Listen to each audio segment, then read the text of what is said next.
News चॅनलमध्ये स्वागत करतो। या सगळ्या अनुचित प्रकाराकडे किंवा पोलीस प्रशासनाच्या कारवाईनंतर आपण सगळ्या कशा नाही खरं तर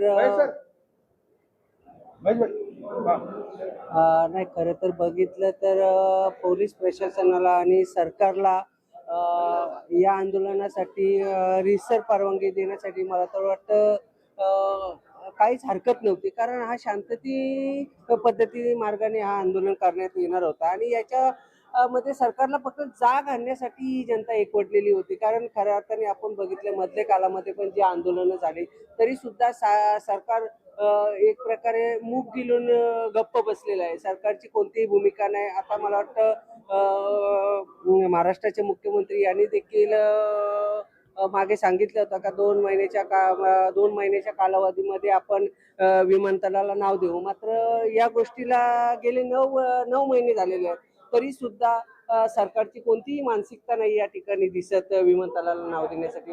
तर त्यासाठी आज खऱ्या अर्थाने बघितलं आपण तर ही आज जनता एकवटलेली आहे। काही पाहायला गेलं तर लोकशाहीच्या माध्यमातून आपण आंदोलन करत होतो। आपली मागणी होती की एकच की दिबा पाटलांचं नाव नवी मुंबई विमानतळाला द्यावे। मुख्यमंत्री एकीकडे सांगतात आम्ही प्रस्ताव पाठवलेला आहे, नरेंद्र मोदी लवकरच यावर सकारात्मक निर्णय देतील अशी त्यांची भूमिका आहे। या स्थानिक आमदार देखील या गोष्टीकडे आहेत।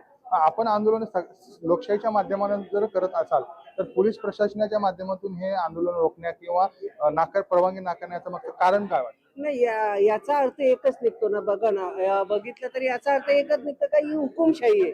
लोकशाहीच्या तंत्रामध्ये जर हुकुमशाही आपण जर वापरत असाल, पोलीस प्रशासनाला आपण वापरत असाल, आज गृह खाता मुख्यमंत्र्यांच्या हातात आहे आणि त्याचा जर आपण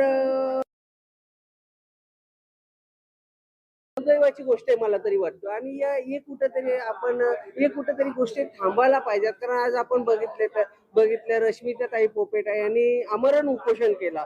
आमरण उपोषण म्हणजे तेही मला वाटतं 10 दिवस एका पाण्याचा थेंब सुद्धा त्यांच्या पोटात गेला नव्हता। म्हणजे त्यांची तब्येत एवढी खालावली होती का कदाचित काही अनुचित प्रकार घडला असता। मग याला जबाबदार कोण होता? सरकारच जबाबदार होता ना याला। याच्याकडे सरकारने मला तर वाटतं दुर्लक्ष करणं ही सरकारची सर्वात मोठी चूक असू शकतो। आणि जर तुम्हाला चूक जर तुमच्या लक्षात येत नसेल तर मला वाटतं आपल्याला सरकारमध्ये राहण्याचाच अधिकार नाही। या ठिकाणी मी सर्वांच्या समक्ष या ठिकाणी आपल्याला स्पष्टपणे सांगतो। तुम्ही रश्मितांचा मुद्दा घेतल्यामुळे मी परत त्या रश्मिताच्या मुद्द्यावर येतो।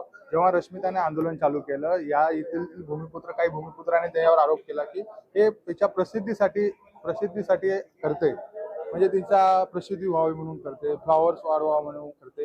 या सगळ्या अनुचित प्रकाराकडे कशा? नाही, ही जे कोणी असतील ही यांना मी बाणगुला बोलू शकतो। ही समाजामधली असलेली बाणगुला आहेत। त्यांना मुलात आम्हाला काय करायचं नाही आणि कोण करतं त्यांना करून द्यायचं नाही। आज त्यांची जर स्टंटबाजी असतो, स्टंटबाजी कितपर्यंत आपण ठेवू शकतो? 1 दिवस ठेवू शकतो, जास्तीत जास्त 2 दिवस। आज मी तर सांगतो त्यांना मी ताई नाही म्हणणार, आता मी त्यांना आईच म्हणणार। आज आपल्या समाजाच्या ते आई झालेल्या आहेत। खऱ्या अर्थाने बघितलं 10 दिवस त्याही या ठिकाणी आमरण उपोषण केला आणि आमरण उपोषण करीत असताना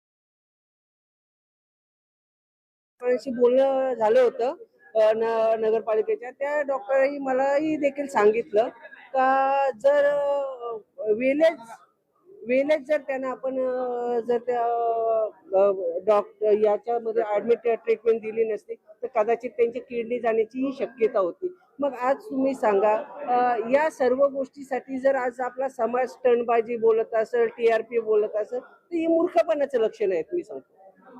हे होते कामगार नेते आणि छत्रपती शिवाजी महाराजांचा विचार तळागाळामध्ये पोहोचवण्यासाठी अतिशय मोठ्या प्रमाणामध्ये छत्रपती शिवाजी महाराज जयंती साजरी तलोजा विभागातील तोंडरे गावामध्ये साजरी होते। त्यांनी आपली भावना व्यक्त केलेली आहे। या संदर्भात आपली काय प्रतिक्रिया असेल तर कमेंटद्वारे अवश्य करा।